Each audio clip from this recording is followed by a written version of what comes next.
근데 딱 보니까 여기 7번 문제 보니까 예문이 2번까지밖에 안 나오죠. 그죠? 여기에서 할 수 있는 게 뭐냐면 예문을 오지선다형으로 할 것이냐 뭐 사지선다형으로 할 것이냐 그런 걸 굳이 설정하지 않고 그냥 입력하는 대로 나와요. 문제가 33 뭐 31 사지선다로 내볼까요? 예문 4번까지만 이렇게 해서 저장하기. 그러면 해서 문제 보기 가서 보면 4번까지만 예문이 출력이 된다는 거죠. 근데 최소한 2번까지는 예문이 있는 그러니까 객관식 문제를 낼 경우는 최소한 2개의 예문을 입력해야 돼요. OX 최소한 OX는 해야 되니까요. 2개 중에 하나는 선택해야 되는 문제이기 때문에 객관식이 예문이 하나일 순 없잖아요. 그럼 문제가 아니잖아요. 그러면 그죠? 그래서 여기에서 예문을 최소한 2개 한번 안 해볼까요? 이렇게 빼볼까요? 뭐라고 나오는지 예문을 입력하세요. 이렇게 했어요. 예문은 최소 2번 예문까지 입력해야 합니다. 그죠?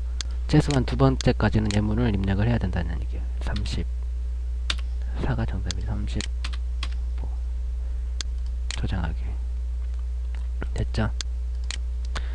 자, 이렇게 삭제는 이거 삭제 한번 해보죠. 7번. 자, 삭제가 됐죠. 그죠? 이런 식으로 아시겠죠? 그리고 지문은 이게 지문이죠 지금. 그죠? 요거는 바로 아래에 있는 2번 문제에 입력했던 지문이 바로 그 문제 위쪽에 나오는 거죠. 바로 위쪽으로 볼까요? M자 눌러서 보면 그죠? 지문에 지금 들어가 있는 거죠. 이 지문이 이 문제 위로 이제 보여지는 거죠. 이렇게 여기에서 그죠? 그잖아요. 그리고 아무튼 이렇게 해서 이제 여기에서 시험 입력 눌러서 문제를 입력한 다음에 시험 관리해서 그 시험 제목 눌러서 체크를 하는 거죠. 제대로 출제했는지 보고 뭐 잘못된 거 있으면 M자 아이콘 눌러서 고치고 삭제할 거는 X자 눌러서 삭제하고 문제 추가하려면 문제 추가 버튼 눌러서 추가를 하고 그래서 완벽하게 이제 문제가 다 됐다. 학생들이 이 문제에 응시해도 되겠다 싶을 때는 시험 목록으로 가서 그때 여기 그 아까 설명드린 첫 번째 아이콘을 한번 클릭해줘서 검게 보이게 이렇게 놓으시면 학생들이 여기 시험에 응시를 할 수 있다라는 거죠. 아시겠죠? 이 상태는 학생들이 이 시험에 응시할 수가 없어요. 자, 이렇게 해 놓으시고 자, 그리고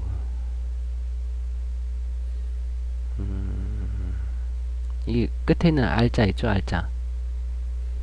알자 아이콘은 응시 기록이죠. 시험 결과. 그러니까 해당 시험에 응시했던 학생들의 시험 결과를 볼 수 있는 직접 채점하는 걸로 설정을 해 놓은 거면 채점도 할 수 있는 그런 메뉴입니다. 지금 아직은 응시한 학생이 없죠. 응시한 학생이 없기 때문에 이건 아직은 사용할 수가 없는데 좀 이따가 이제 학생들이 응시한 다음에 설명을 드리도록 하겠습니다.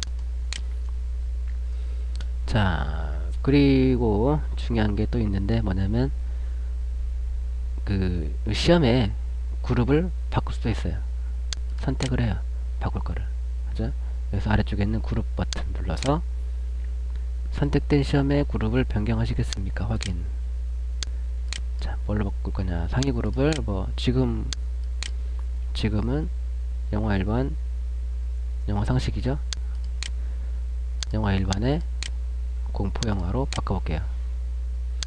그리고 공통여부가 있어요. 공통여부. 디폴트, 공통시험, 비공통시험. 지금 공통으로 되어 있죠. 바꾸려고 하는 그 시험이. 그죠? 이걸 디폴트로 해놓으면 공통은 그냥 공통으로, 공통이 아닌 것들은 그냥 공통이 아닌 거로, 원래로 공통 여부가 원래대로 되는 거고요. 공통시험은 다 공통시험으로 바꾸는 거죠. 공통으로. 비공통 선택하면 다 비공통 아닌 걸로 시험을 바꾸는 거죠. 한번 해볼까요? 지금 디폴트로 한번 바꿔볼게요. 그러면 그냥 그대로 공통이겠죠. 자, 그죠? 공통이죠. 다시 한번 해볼게요. 영어 일반에 제 컬트 영어로 바꾸고 비공통 시험으로 바꿔볼게요. 그러면 이 그룹이 일반 영어에 컬트 영어로 바뀌면서 앞에 공통이 빠지겠죠. 비공통 시험으로 해놨으니까. 그죠? 확인. 네, 이렇게. 아시겠죠? 자, 원래대로 해놓죠. 영어 상식 끼고 공통시험이었죠? 공통시험으로 바꿔서 이렇게 해놓겠습니다. 그리고 또 삭제를 할 때는 목록에 있는 그 삭제하고 싶은 시험을 체크를 해요. 해서 딜리트 버튼 눌러요. 그러면 시험을 삭제하려 합니다. 한번 삭제한 데이터는 복구할 수 없습니다. 그래도 삭제하시겠습니까? 확인 누르면 삭제가 시험 자체가 삭제가 되죠. 그래서 해당 시험에 출제했던 문제는 뭐 당연히 삭제가 되고 응시했던 학생들의 응시 기록까지 같이 시험이 지워지면서 같이 삭제가 된다는 거 알아두시면 되겠습니다. 삭제하지 않을게요. 자, 그리고 문제 은행이 있고, 그죠? 성적 받기가 있어요. 그렇잖아요. 그러면 우선 또 여기까지 설명드리고 나머지는 조금 이따가 다시 설명드리도록 하겠습니다. 예, 이제는 문제은행에 대해서 말씀을 드리도록 할게요. 자, 시험관리의 문제은행.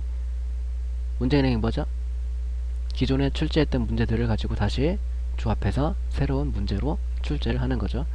자, 기존에 그러니까 A4 시험 있잖아요. 이렇게 이런 시험들이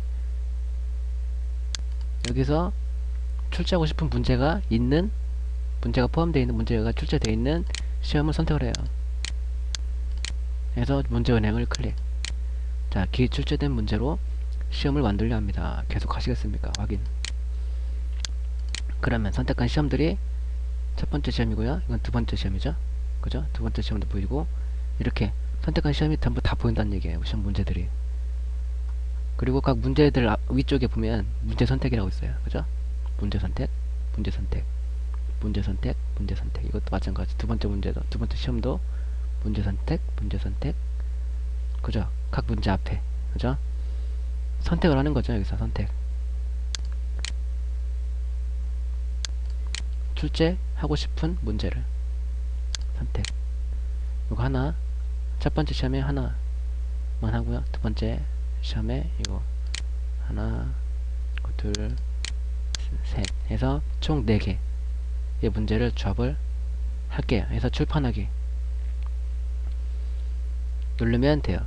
새로 고치면 선택된 거를 다시 초기화 시키는 거죠. 다시 선택할 수 있게 하는 거고, 취소하기는 다시 목록으로 가는 거죠. 시험 목록으로. 여기 문제은행을 취소하고 목록으로 가는 버튼이고요. 자, 출판하기 누르면 선택되어 있는 문제들을 조합해서 문제를 만듭니다. 한번 해보죠. 출판하기. 선택된 문제를 조합하여 새로운 시험을 출제하시겠습니까? 확인. 조합 중. 완료 후 페이지 이동. 자, 됐어요. 이렇게 됐어요. 여기서 보시면 자, 선택한 시험들만 모아서 문제가 만들어졌죠. 시험이. 하나의 시험이. 그죠? 대신에 제목. 시험 제목이 조합본 해서 생성한 관리자의 아이디, 그 다음에 생성한 날짜로 제목이 되고요. 출제 그룹은 없어요. 아직은. 최고 관리자니까 그룹이 따로 없으니까 없는 거죠. 일반 관리자일 경우는 자신이 관리하는 그룹으로 출제가 자동적으로 돼요.